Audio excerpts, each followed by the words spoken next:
Hey fam! Welcome back to my channel. So for today, gagawa tayo ng video. It is a makeup tutorial. This is the new normal makeup tutorial.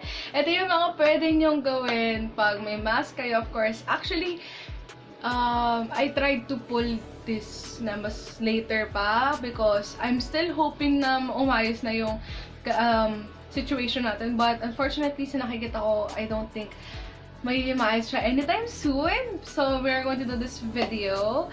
This is a very easy makeup tutorial. Ito lang yung pwede mong gawin pag gusto mo lang mag-freshen up, gusto mo lumabas, gusto mo mag-ayos, pero dahil naka-mask ka, hindi mo alam paano gagawin yun. So this is the video for you.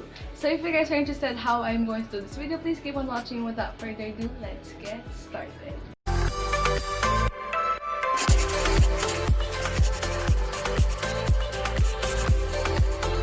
Lumapit na naman ako sa harap ninyo. So, for the base, I prefer to use something more of a concealer. Kasi guys, alam niyo ba, sobrang init pag naka-mask.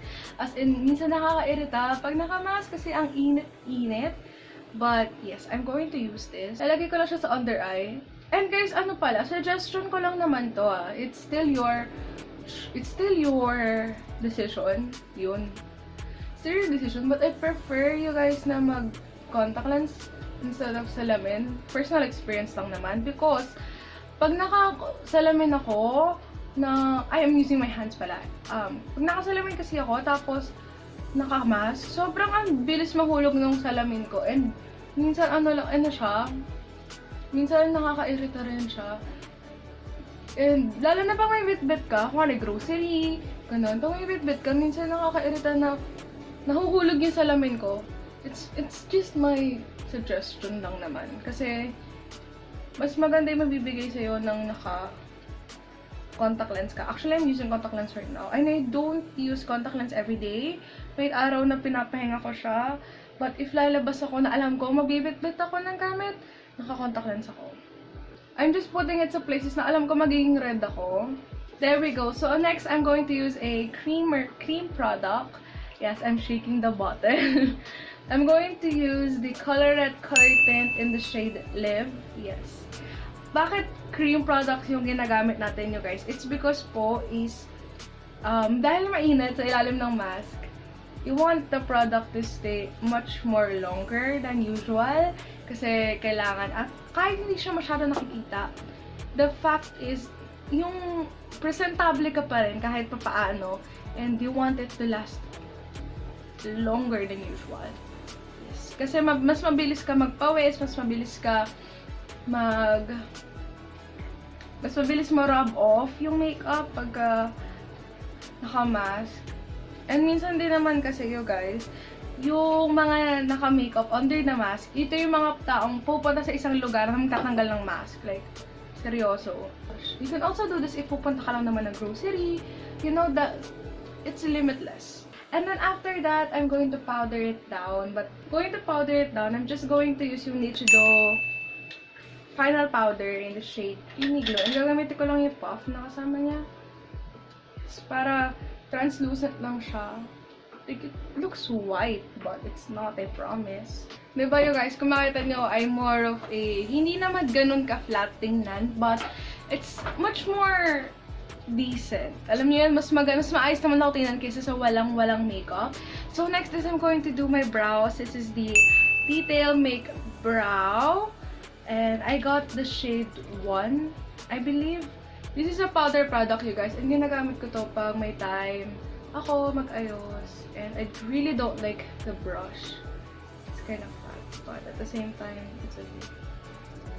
Actually, yes, it does look good.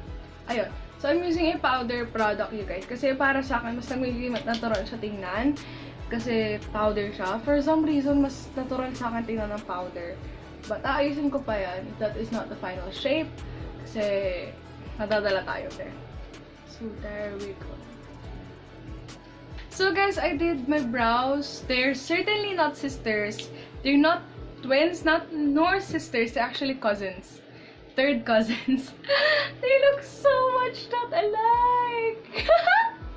Ang grabe, magkaiba yung oh my god, si Z. But yes, that is it. And I use yung Detail Make Brow powder. This is the number 1. Yes, the number 1. But because not powder yung gamit, we have to put something on top para hindi siya mawala. So I'm going to use this. This is the I believe this is a Nichido clear mascara gel. This is really affordable, you guys. Sobrang mura nito and okay naman siya. The performance is maganda and it's a clear eyebrow gel. Like I have nothing to say about it. But ilalagay lang natin siya para mas tumagal ang ating brows. So, para naman sa mata, you guys, I'm still going to use the Detail Make Brow. Kaya rin powder yung ginamit ko sa kilay ko para it will double up as our eyeshadow. So, yes. Kung iba-iba yung placement ng itsura ko sa camera dahil tayo po ako ng tayo. Yes, nag-iiba. Wala sa harap ko lahat ng kailangan ko. But yes, I'm going to use yung lighter shade. You can actually use this kahit hindi yung normal makeup kasi powder naman siya. You can practically use powder for everything. Such as, ganun din sa creams. Parang gagawin ko lang siyang transition shade. Hindi tayo masyadong ano man tawag dito, yung plakadong eyeshadow look kasi, ano mo yun, pang araw-araw lang to. Pero, ito, ano rin to optional. Pwedeng hindi mo to gawin, pwedeng gawin mo to, pwedeng naka-mascara ka lang. It's up to you. But I prefer, kasi you guys, pag naka-makeup ako, mas meron ako kahit kaunti sa mata para hindi mo siya mukhang patay. Kasi minsan, hindi nakakalimutan natin yung mukha ng patay yung mata natin kasi walang kakulay-kulay. And then, siguro isang tap lang nito. Okay na yun. And then, top of that. And then, ganun din. Kasi ayoko nga siyang ma-dark. Parang may kulay lang, ganun. Parang nalagyan natin siya ng depth. Yan, okay na ako dyan.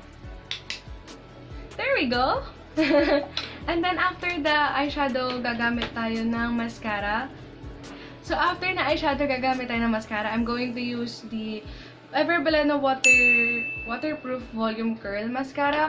If you guys remember my product disappointments, doon meron akong mascara na I hated from Everbelena.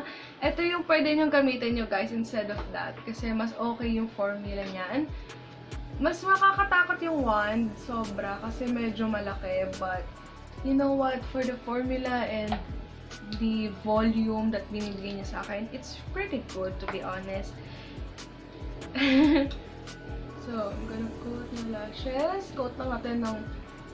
To be honest, I'd go haywire pag lashes. Sobrang kapal na ginagawa ko sa lashes ko. Because I'm compensating for how short it is. Sobrang iksi po kasi ng lashes ko. I do 2 to 3 coats of this. It's not that dry. It's actually not that sticky as well. Parang perfect lang siya. And hindi niya binabagsak yung lashes ko. Hindi mabigat yung formula niya. Yun nga lang, ang laki ng wand. Like, can you see that? Grabe yung laki ng wand. So, there we go. Diba parang ang ganda, ang lifted. And then, ang lalagay ako sa lower lashes.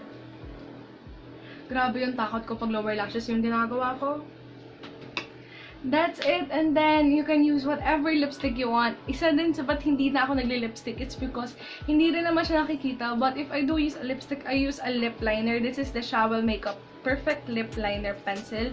I got it in the shade Fire Brick. Like, I do use lip pencil instead of lipstick. Kasi, for some reason, mas matagal sa labi ang lip pencil. So, I'm done you guys. Ito yung mga makeup look na pwede nyo gawin every single day. Kahit may mask ka, okay lang to. Kasi, hindi ka maiinitan, hindi to matatanggal sa'yo kasi cream products yung ginamit mo for the face itself. And then sa mata, doon natin medyo binonggahan kasi ito lang naman halos yung nakikita natin pag naka-mask. And then, kilay, natural na kilay lang. Huwag na natin pagandahin masyado because natural is pretty wow. But yes, thank you guys for watching. If you guys like this video, please give it a big thumbs up. If you did, don't forget to subscribe down below and see you guys in my next video. Bye!